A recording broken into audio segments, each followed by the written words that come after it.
Alpha, I have another story for you today. Today's story is Winnie-the-Pooh, in which Kanga and Baby Roo come to the forest and Piglet has a bath. Nobody seemed to know where they came from, but there they were in the forest, Kanga and Baby Roo. When Pooh asked Christopher Robin, "How did they come here?" Christopher Robin said, "In the usual way, if you know what I mean, Pooh." And Pooh, who didn't, said, "Oh." And then he nodded his head twice and said, "In the usual way. Aha." Then he went to call upon his friend Piglet to see what he thought about it. And at Piglet's house he found Rabbit. So they all... excuse me. So they all talked about it together. What I don't like about it is this. What I don't like about it is this, said Rabbit. Here we are, you, Pooh, and you, Piglet, and me, and suddenly, and Eeyore, said Pooh, and Eeyore, and then suddenly, and Owl, said Pooh, and Owl, and then all of a sudden, oh, and Eeyore, said Pooh. I was forgetting him. Here we are, said Rabbit, very slowly. Carefully, all of us. And then suddenly, we wake up one morning, and what do we find? We find a strange animal among us, an animal who we've never seen, who've never even heard of before, an animal who carries her family about her in her pocket. Suppose I carried my family with me in my pocket. How many pockets should I want? 16, said Piglet. 17, isn't it? Said Rabbit. And one more for a handkerchief. That's 18. 18 pockets in one suit. I haven't the time. There was a long, thoughtful silence, and then Pooh, who had been frowning very hard for some minutes, said, "I make it 15. "What?" said Rabbit. 15. 15 what? Your family. What about 'em? Pooh rubbed his nose and said that he thought Rabbit had been talking about his family. "Did I?" said Rabbit carelessly. "Yes, you said." "Never mind, Pooh," said Piglet impatiently. "The question is, what are we to do about Kanga?" "Oh, I see," said Pooh. "The best way," said Rabbit, "would be this. The best way would be really steal Baby Roo and hide him. And then when Kanga says, 'Where's Baby Roo?' we say, 'Aha!'" "Aha," said Pooh, practicing. "Aha! Aha! Of course," he went on. "We could say 'aha' even if we hadn't stolen Baby Roo." "Pooh," said Rabbit kindly, "you haven't any brain." "I know," said Pooh humbly. "We say 'aha' so that Kanga knows that we know where Baby Roo is. 'Aha' means we'll tell you where Baby Roo is if you promise to go away from the forest and never come back. Now don't talk while I think." Pooh went into a corner and tried saying 'aha' in that sort of voice. Excuse me. Sometimes it seemed to him that it did mean what Rabbit said, and sometimes it seemed to him that it didn't. "I suppose it's just practice," he thought. "I wonder if Kanga will have to practice too, so as to understand it." "There's just one thing," said Piglet, fidgeting a bit. "I was talking to Christopher Robin, and he said that Kanga was generally regarded as one of the fiercer animals, and I'm not frightened of fierce animals in the ordinary way, but it's well known if one of the fiercer animals is deprived of its young, it becomes as fierce as two of the fiercer animals, in which case, 'aha' is probably a foolish thing to say." "Piglet," said Rabbit, taking out a pencil and licking the end of it, "you haven't any pluck." "It's hard to be brave," said Piglet, sniffing slightly, "when you're only a very small animal." Rabbit, who had begun to write very busily, looked up and said, "It is because you are a very small animal that you..." Can we turn the page? "That you will be useful in the adventure before us." Look, it's a color picture of Eeyore getting his birthday presents. He's got the nice pot and his balloon. Look at that. I didn't know there was a color page of that. I would have turned to it while I was reading that story. Back to where we were. Rabbit was telling Piglet that because he was small, he was going to be useful. Piglet was so excited at the end of being useful that he forgot to be frightened anymore. And when Rabbit went on to say that Kanga were only fierce during the winter months, being at other times of an affectionate disposition, he could hardly sit still. He was so eager to begin being useful at once. "What about me?" said Pooh sadly. "I suppose I shan't be useful?" Never mind, Pooh, said Piglet comfortingly. Another time, perhaps. Without Pooh, said Rabbit solemnly as he sharpened his pencil, the adventure would be impossible. Oh, said Piglet, and he tried not to look disappointed. But Pooh went into a corner of the room and said proudly to himself, Impossible without me? That sort of bear. Now listen, all of you, said Rabbit when he had finished writing, and Pooh and Piglet sat listening very eagerly with their mouths open. This is what Rabbit read out loud. Plan to capture Baby Roo. 1. General remarks. Kanga runs faster than any of us, even me. 2. More general remarks. Kanga never takes her eye off Baby Roo, except when she's safely buttoned up in her pocket. Therefore, if we are to capture Baby Roo, we must get a long start, because Kanga runs faster than us, even me. See number 1. A thought. If Roo had jumped out of Kanga's pocket and Piglet had jumped in, Kanga wouldn't know the difference, because Piglet is a very small animal. Number 5. Like Roo. Number 6. But Kanga would have to be looking the other way first so as not to see Piglet jumping in. See number 2. Another thought.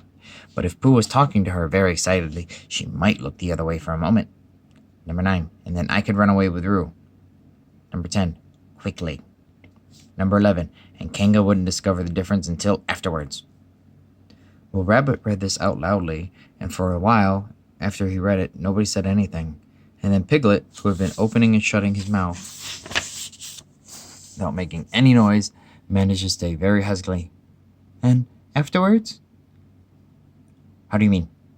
When Kanga does discover the difference? Then we all say, Aha! All 3 of us? Yes. Oh. Why, what's the trouble, Piglet? Nothing. As long as all 3 say it, as long as we all 3 say it, said Piglet. I don't mind, he said. But I shouldn't care to say, Aha, all by myself. It wouldn't sound nearly so well, by the way. He said, You are quite sure about what you said about the winter months? The winter months? Yes, only being fierce in the winter months. Oh, yes, that's all right. Well, Pooh, you see what you have to do? No, said Pooh Bear. Not yet, he said. What do I do? Well, you just have to talk very hard to Kanga so she doesn't notice anything around. Oh, what about? Anything you like. You mean like telling her a little bit of poetry or something? That's it, said Rabbit. Splendid. Now come along. So they all went out to look for Kanga. Kanga and Roo were spending a quiet afternoon in a sandy part of the forest. Baby was practicing very small jumps in the sand and falling down mouse holes and climbing out of them. And Kanga was fidgeting about and saying, Just one more jump, dear, and then we must go home. And at that moment, who should come stumping along the hill but Pooh? Good afternoon, Kanga. Good afternoon, Pooh. Look at me jumping, squeaked Roo, and he fell into another mouse hole. Hello, Roo, my little fellow. We were just going home, said Kanga. Good afternoon, Rabbit. Good afternoon, Piglet. Rabbit and Piglet, who had now come up from the other side of the hill, said, Good afternoon, and Hello, Roo. And Roo looked up to ask them to look at him jumping, so they stayed and looked, and Kanga looked too. Oh, Kanga, said Pooh after Rabbit had winked at him twice, I don't know if you're interested in poetry at all. Hardly at all, said Kanga. Oh, said Pooh. Roo, dear, just one more jump, then we must go home. There was a short silence while Roo fell down another mouse hole. Go on, said Rabbit in a loud whisper behind his paw. Talking of poetry, said Pooh, I made up a little piece as I was coming along. It went like this. Now, let me see. Fancy, said Kanga. Now, Roo, dear. You like this piece of poetry, said Rabbit. You love it, said Piglet. You must listen very carefully, said Rabbit. So as not to miss any of it, said Piglet. Oh, yes, said Kanga. But she still looked at Baby Roo. How did it go, Pooh? Said Rabbit. Pooh gave a little cough and began. Lines written by a bear, a very little brain. On Monday, when the sun is hot, I wondered to myself a lot. Now, is it true or is it not that what is which and which is what? On Tuesday, when it hails and snows, the feeling on me grows and grows that hardly anybody knows if those are these and these are those. On Wednesday, when the sky is blue, I have nothing else to do. I sometimes wonder if it's true that who is what and what is who. On Thursday, when it starts to freeze and hoarfrost trinkles on the trees, how very readily one sees that these are whose, but whose are these. On Friday, yes, it is, isn't it? Said Kanga, not waiting to hear what happened on Friday. Just one more jump, Roo, dear, and then we really must be going. Rabbit gave Pooh a hurrying up sort of nudge. Talking of poetry, Pooh said quickly, have you ever noticed that tree right over there? Where? Said Kanga. Now, Roo. Right over there, said Pooh, pointing behind Kanga's back. No, said Kanga. Now jump in, Roo dear, and we'll go home. You ought to look at that tree right over there. You ought to look at that tree right over there, said Rabbit. Shall I lift you in, Roo? And he picked up Roo in his paws.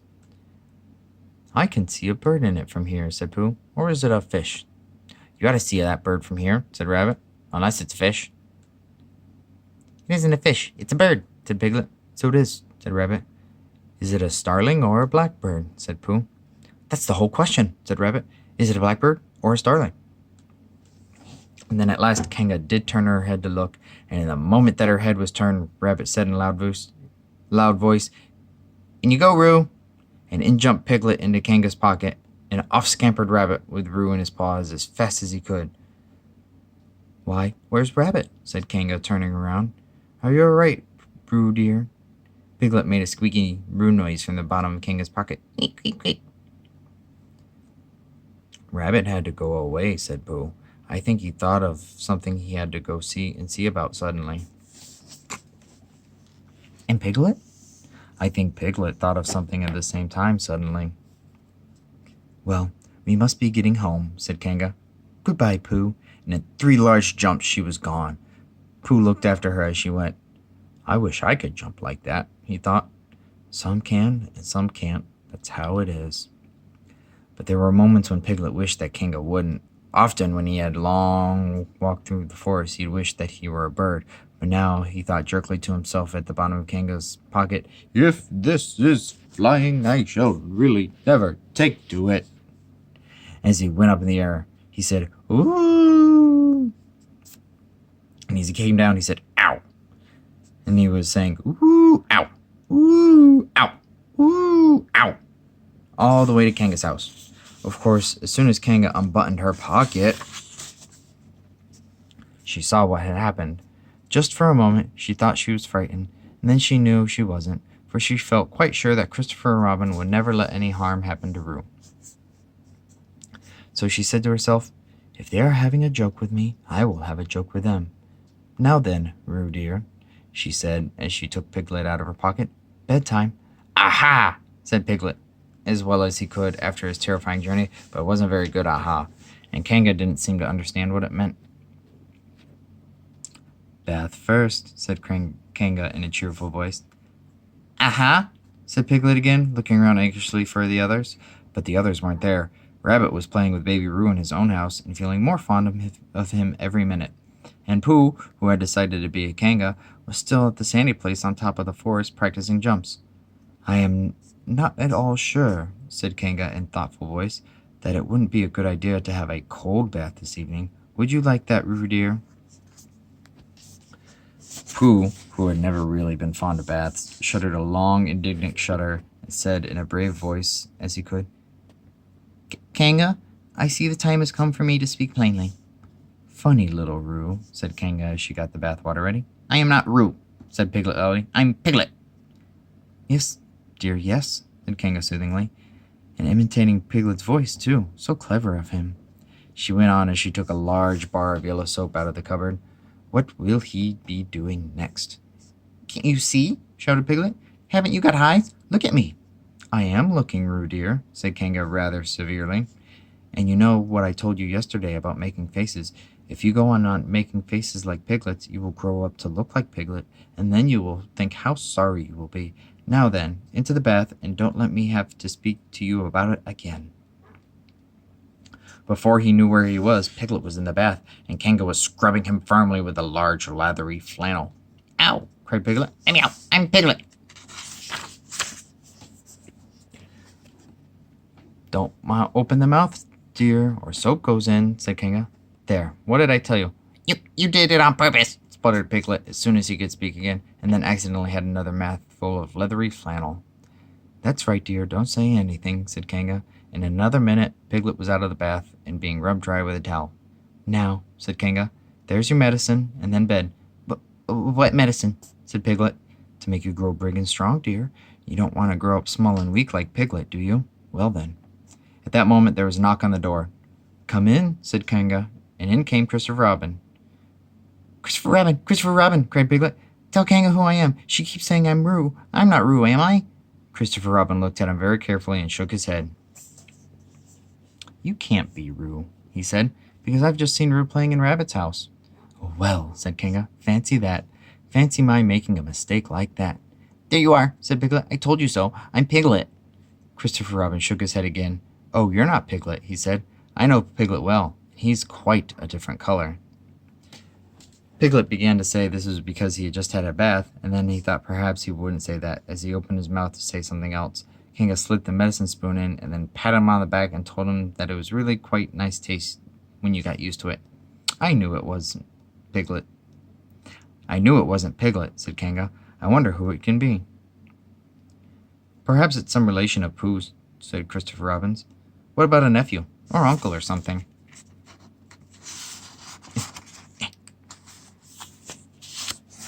Kanga agreed that this was probably what it was, and said that they would have to call him by some name. I shall call it Poodle, said Christopher Robin. Henry Poodle for short. And when it was decided, Henry Poodle wriggled out of Kanga's arms and jumped to the ground. To his great joy, Christopher Robin had left the door open. Never had Henry Poodle Piglet run so fast as he ran then, and he didn't stop running until he had got quite close to his house. But when he was 100 yards away, he stopped running and rolled the rest of the way home to get to his own nice, comfortable color again. So Kanga and Roo stayed in the forest, and every Tuesday Roo spent the day with his great friend Rabbit, and every Tuesday Kanga spent the day with her great friend Pooh, teaching him to jump, and every Tuesday Piglet spent the day with his great friend Christopher Robin, and so they were all happy again. The end. I dropped the phone. I made a whoop noise. Whoop. Well, it was very mean of them to sneak away baby Roo like that, but I'm glad they all made up and they're all friends again. I love you and I miss you, and I'll talk to you soon. Bye-bye.